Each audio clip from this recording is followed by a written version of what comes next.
Hello, my name is Dana Bellamy and I'm the author of Raising Happy Kids and I'm the mother of 6. And today when I asked the Lord what He wanted me to share with you, I heard the word expectation. And I knew that what the Lord was sharing with me was that He wanted me to tell you about offense. And so there must be some of you dealing with offense in your marriage, and it is very detrimental to your marriage. And so it's important that we understand what offense is and how to stay free from offense. So the word offense in Greek means a trap stick, the crooked stick on which a bait is fastened, which, being struck by the animal, springs the trap. And so offense is literally the bait of Satan. It's a trap that Satan tries to get us in to keep us from fulfilling the will of God for our lives and a way for Him to be able to come into our lives. So it's very important, for more reasons than one, that we stay free from offense, because it is deadly. It has deadly consequences. Because not only does it harden our heart and leaves room for the enemy in our lives, it also dulls our ability to hear God's voice. And when left unchecked, it will cause us to walk away from Jesus and our salvation. So it's very important for us to pay attention to that area of our lives to make sure that we stay free from offense. And so unforgiveness is also very, very detrimental in a marriage relationship.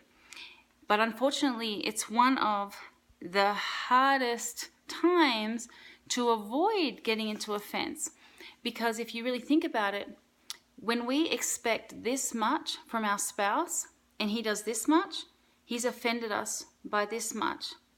Whereas if we expected this much and our spouse did this much, then we're pleased by this much. And so because our spouse, we expect so much from them, that if they are to fall short of our expectations that we've put on them, then we get into offense. And we have nobody but ourselves to blame, because no one can make us offended. That's something that we choose.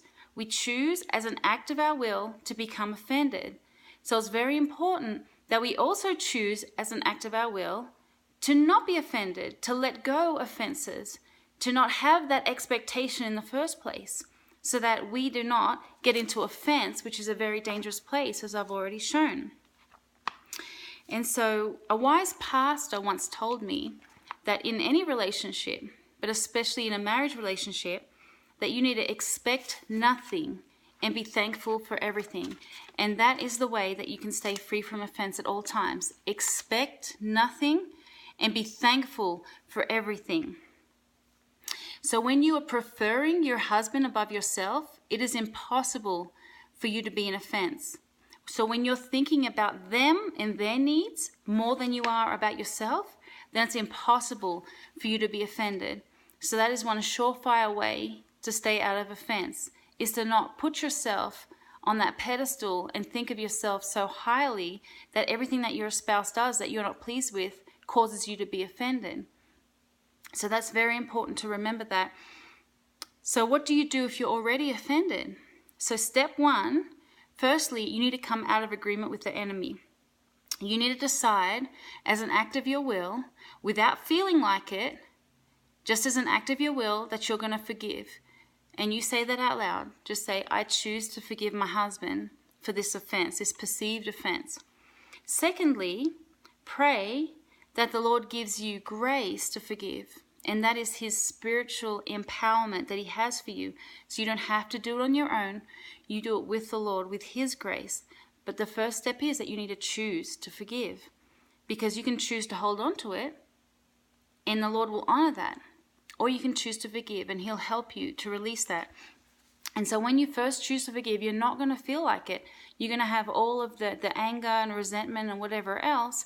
But you need to realize that offense is deadly, and it's the bait of Satan.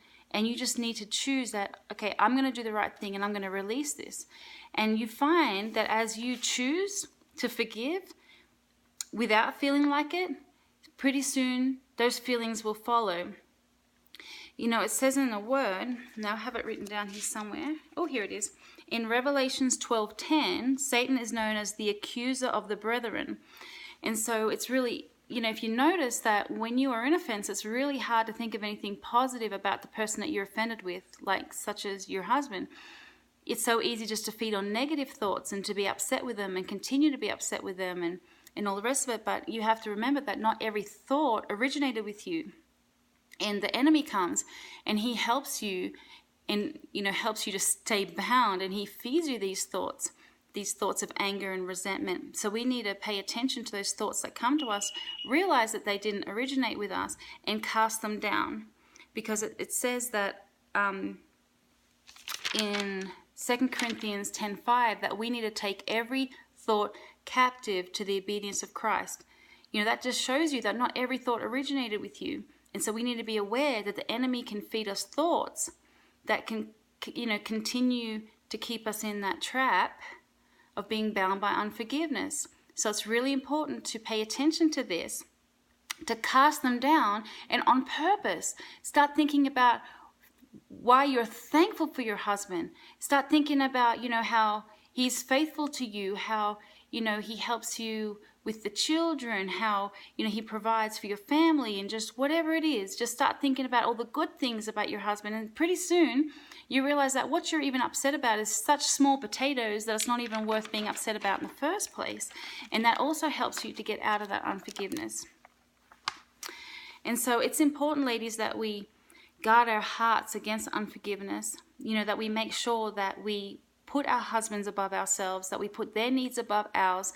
And if we are constantly putting them above ourselves, then it is impossible to get into offense, right? And so, it says in Matthew 18:22 that Jesus said that we need to forgive our brothers up to 70 times 7 times. 70 times 7. So the Lord showed me this in practice years and years ago before I met my husband.